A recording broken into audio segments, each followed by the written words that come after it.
on se retrouve aujourd'hui pour une nouvelle vidéo et aujourd'hui on va faire l'update lecture de mai.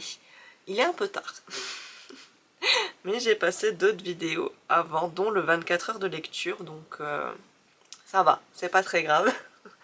On va commencer tout de suite avec les deux mangas. J'ai lu Magus of the Library, le tome 5, c'est de Mitsu Izumi.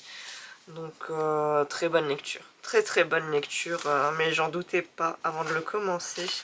C'est toujours vraiment incroyable comme manga. On est donc ici sur un jeune homme qui rêve d'exercer un métier dans le monde des livres et qui va donc passer des concours pour ça, sauf que dans ce monde, les livres sont potentiellement très dangereux. Et donc il faut des compétences bien plus élevées pour pouvoir s'en occuper. On le suit donc là dans cette académie. On va rencontrer aussi ce personnage à la toute fin du manga, mais vraiment la toute fin, hein, c'est vraiment les dernières pages. Très hâte de la voir parce que on se rend compte que c'est un personnage qui va encore apporter quelque chose à l'histoire, selon ce qu'on apprend bien sûr.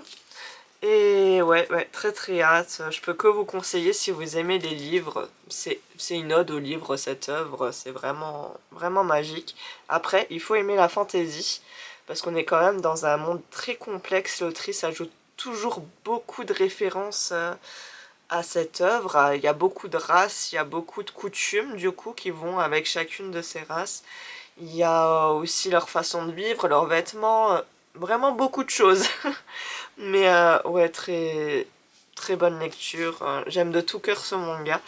Par contre, il met vraiment beaucoup de temps à être lu. Je crois que j'ai mis 1h30, 2 heures à lire. Parce qu'il y a beaucoup de dialogues, hein. Il y a vraiment beaucoup de dialogues. Et parfois, vous avez des pages donc, qui vous expliquent, si ça veut bien faire le focus à peu près, qui vous expliquent d'où viennent les personnes, les races, leurs couleurs, leurs croyances. Donc ouais, vraiment très intéressant, mais il faut prendre le temps. Ensuite, j'ai lu Gannibal de... Je sais jamais alors que je vous le présente quand même souvent, hein. Masaaki Ninomiya.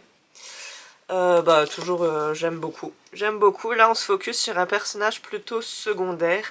On apprend plus de choses sur sa vie, sur la vie qu'il aimerait. Mais ouais, toujours une œuvre incroyable. Là-dessus, j'avais pas trop de doutes. Après, les dessins sont très sombres. Ça va avec le manga, hein. Je veux dire, on parle quand même de personnes qui en mangent d'autres. Donc ouais, on peut pas s'attendre à ce que ça soit tout beau, tout rose. Quoique, j'ai déjà vu un anime où c'était hyper joyeux, hyper coloré, et c'était une histoire de zombies, donc l'un ne va pas sans... L'un peut aller sans l'autre, j'ai envie de dire, mais ouais, là pour le coup, très sombre. Attention à vous si vous le lisez. Je le conseillerais pas à tout le monde, mais si vous aimez les histoires sombres, avec des complots, avec de la manipulation, attention, il y a des éléments... Vous l'apprenez au début, mais ouais, il faut faire attention quand même. Ensuite, j'ai poursuivi Les Vampires de Manhattan avec le tome 2, c'est Les Sangs Bleus, de Melissa Delacruz, j'allais dire d'Acosta. Non, pas vraiment, c'est pas vraiment la même personne. Toujours agréable à lire, après toujours très adolescent, mais si vous aimez les vampires... avec un côté ange, et en plus qui parle de mode, qui parle d'amour bien sûr, d'amitié, c'est pour vous. Mais ouais, c'est très adolescent, même la façon d'écrire, ça se lit bien. Ça se lit bien, mais rien d'exceptionnel dans la plume. Après, c'est plutôt agréable. On découvre un nouveau personnage dans ce tome, qui fait un peu bouger les choses. On a l'impression que, enfin, ça y est, on avance. Après, je suis en train de lire le tome 3, parce que vous le savez peut-être, mais je veux lire un tome par mois de cette saga, histoire de l'avancer, la finir, sachant qu'il y a 7 tomes, on en a pour 7 mois. Après, je pense qu'on tirera une autre saga au sort, je ferai des petits papiers, et puis on tirera une autre saga, histoire d'avancer comme ça, une saga de A à Z, ce qui est plutôt cool quand même. Ensuite, j'ai lu un thriller l'imitateur de Sam Holland, qui est une autrice. J'avais pas capté avec son nom, mais oui, c'est bien une autrice. Donc là, on est sur un thriller très sombre, très descriptif de ce qui se passe. Hein. C'est attention, encore une fois. Mais ouais, elle nous épargne pas les scènes. Hein. S'il y a un corps découpé, elle va te dire comment, quand, où, tout, tout, tu sauras tout. Tu sauras même le découper après, il n'y a pas de souci. J'abuse peut-être un peu, mais limite quoi. Et ouais, très sympa. On est donc sur un policier qui enquête sur un meurtrier en série. Où il n'arrive pas encore lier les meurtres et une jeune femme qui va finir par l'aider parce qu'elle va être elle-même victime de ce meurtrier. Très sympa, attention, il y a des scènes spicy, pas très décrites mais il y en a. Autant prévenir parce que pour certains c'est un non catégorique quand il y en a. Oui, sinon c'était vraiment sympa, j'ai pas vu la fin venir, enfin si j'ai vu une partie de la fin venir mais pas du tout l'autre. Donc ouais, vraiment très sympa. Une enquête très prenante, malgré des descriptions parfois... je l'ai dit dans le vlog 24 heures, mais à un moment, il y a une scène avec une femme enceinte. Oui, oui, bon. J'avoue que j'ai dû faire une pause après parce que c'était... Ouais, j'ai pas trop apprécié. Mais bon. C'est un thriller, et parfois il y a des choses dérangeantes, on le sait, mais ça n'empêche pas que c'est mieux d'être prévenu parfois. Donc je vous dis pas ce qui se passe, mais faites attention, renseignez-vous s'il y a des choses qui vous dérangent. Mais ouais, très sympa, je vous le conseille les yeux fermés sinon. Il y a un tome 2. Je m'attendais à ce qu'on poursuive l'histoire donc suite à cette fin. Et en fait c'est sur un autre tueur de ce que j'ai compris, donc on verra bien. Mais ouais, très hâte de lire la suite qui s'appelle XX je crois, double X. On verra bien. Ensuite le choix de mon chéri, cette fois c'était Arsène Lupin, le tome 6. Je sais jamais parce qu'il ne le marque pas. Donc c'est le bouchon de cristal. C'était un très bon Lupin, j'ai vraiment adoré celui-là pour le coup. On est sur un Lupin qui donc recherche ce fameux bouchon. Au départ il sait pas trop pourquoi. Il sait que ça a de la valeur, il sait que comment on dit, ses alliés cherchaient ça, mais pourquoi, comment, qu'est-ce qui se passe, il sait pas trop. Il va tomber sur une jeune femme qui va au fur et à mesure lui expliquer pourquoi ce bouchon a de l'importance. Et il va donc essayer bien sûr de s'en emparer parce que c'est Lupin. Mais ouais, très sympa. On a aussi cette histoire d'échafaud, parce qu'il y a un jeune homme qui risque d'être condamné à mort alors que ce n'est pas lui qui a commis un meurtre. Et donc Lupin va essayer aussi de le sortir de là, ce qui ne va pas être évident, on va pas se le cacher. Mais ouais, très sympa. Il y a des Lupins que j'aime moins que d'autres, mais pour le coup celui-là était vraiment cool. Je vous le conseille, sachant que les Lupins, il y a un ordre bien sûr, mais je trouve qu'il n'y a pas forcément toujours besoin de le suivre. Après, c'est toujours mieux dans l'ordre, hein, on va pas se le cacher, vous aurez des références dans chacun des Lupins au fur et à mesure. Mais ouais, celui-là très sympa. Ensuite, le pavé du mois, j'ai lu Agence Perdido de Victor Dixon. Donc, c'est la suite de... C'était quoi le premier tome? Je sais plus. Je sais plus comment s'appelait le premier, c'est bien. Et je ne retrouve pas. Bref. Donc c'est l'histoire d'une jeune fille qui peut voir les croque-mitaines. Les croque-mitaines, ce sont des sortes de créatures qui viennent de nos peurs et qui nous volent des objets par exemple, ou la vie tout simplement, selon le croque-mitaine, parce qu'ils ont des niveaux de danger très sympas aussi. L'auteur fait vraiment un travail de fou. À chaque fois, il trouve une peur à mettre dedans qui peut nous toucher. J'ai été plus touchée par les peurs du premier que de celui-là, ce qui m'arrange en soi quand même. Mais ouais, ils sont terrifiants les croque-mitaines, dis donc. Lire ça quand on est plus jeune, parfois, pipi culotte je pense. Hein. Parce que, waouh. Mais ouais, là, très sympa. On rencontre donc plusieurs croque-mitaines. Il y a toujours de l'action.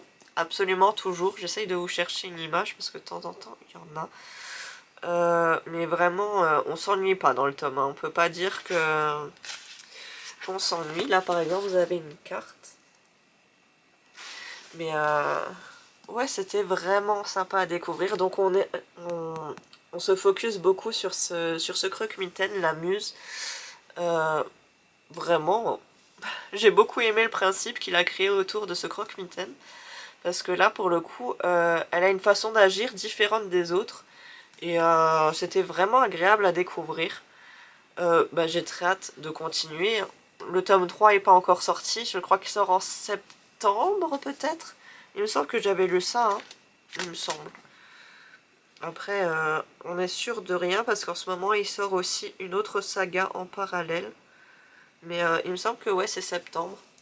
Donc, si vous aimez les histoires un peu jeunesse, mais pas trop, et que l'histoire des croque-mitaines vous intéresse, ces créatures qui vivent sous terre parce qu'ils ne peuvent pas supporter le soleil, qui nous volent des objets, qui nous volent des souvenirs, qui veut nous dévorer parfois, c'est vraiment vraiment très sympa.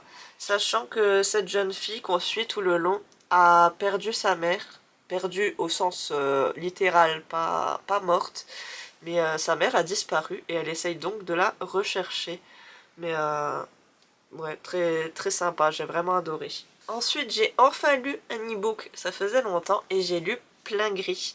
C'est donc un thriller adolescent qui se passe en mer, donc c'est un peu une sorte de huis clos. Bon, enfin, c'est un huis clos techniquement en mer, à part sauter à l'eau et potentiellement te noyer ou être mangé. Il n'y a pas grand chose à faire. On est donc sur un voilier et on va trouver un cadavre à bord de ce... Non, on va trouver un cadavre dans l'eau à côté du voilier. Et on va se rendre compte que c'était un des jeunes gens qui était à bord du bateau. Et on va donc découvrir l'histoire de ces jeunes personnes qui ont décidé d'entreprendre un voyage de la France à l'Irlande et vice-versa. Et qui va vraiment mal se passer pour le coup, vu qu'il y aura un mort. On va donc découvrir comment ça s'est passé, le passé des personnages, comme quoi celui qui est mort était vraiment pas trop apprécié finalement, mais qui aurait pu le détester à ce point quand même. Mais ouais, très très très sympa. J'ai vraiment aimé l'ambiance huis clos sur la mer parce que il faut savoir que je suis un peu phobique de la mer. J'aime pas du tout ses profondeurs, ce qu'il y a dedans. C'est pas trop pour moi, donc j'étais vraiment prise par l'ambiance. Après, il n'y aura pas de grosses révélations, on va dire. Vous pouvez vous attendre à ce qui va se passer. Donc si vous cherchez un thriller là où qui va vous surprendre, c'est pas vraiment vers lui qu'il faudra se tourner. Là, c'est plutôt conventionnel, on va dire. Mais ça reste agréable à lire, j'ai vraiment apprécié. Après, à choisir, l'imitateur et niveau suspense, c'est vraiment vraiment au-dessus. Donc si vous aimez ça, il vaut mieux lire l'imitateur. Après, c'est pas le même monde, on est dans l'adulte et dans l'adolescent, donc on se permet quand même plus de choses dans l'adulte. Pardon, j'ai toussé, et ça continue. Mais ouais, je peux vous conseiller vraiment toutes mes lectures ce mois-ci. Il n'y en a pas une que j'ai pas aimée, ce qui est bien. Ce qui est bien parce que ça arrive. Et quand ça arrive, c'est pas très cool, hein, parce qu'on sait pas franchement quoi dire dessus. Et le descendre pour le descendre, c'est pas cool. Donc ouais, très contente de mes lectures ce mois-ci. En juin, j'ai déjà lu 3 ou 4 livres, je sais plus. Peut-être 3. Je pense. Mais ouais, donc hâte de vous les présenter très bientôt, parce qu'au final, on est déjà... pour vous, c'est le 16. Pour moi, c'est encore le 15. Je tourne la veille. Mais ouais, très très hâte de vous en parler. Dites-moi en commentaire ce que vous avez lu au mois de mai. Moi, pour le coup, c'était plutôt cool. Plutôt cool et vraiment contente de mes lectures. Sachant que pour la semaine prochaine, je vous prépare un book tag d'une créatrice de contenu que j'ai vu récemment, qui est plutôt cool, et ça nous fera parler de livres que j'ai lus avant, parce qu'il y en aura qui ne sont pas de cette année, qui sont bien avant, et que j'étais pas encore sur Booktube, donc c'est plutôt cool. Donc, sur ce, je vous dis à bientôt.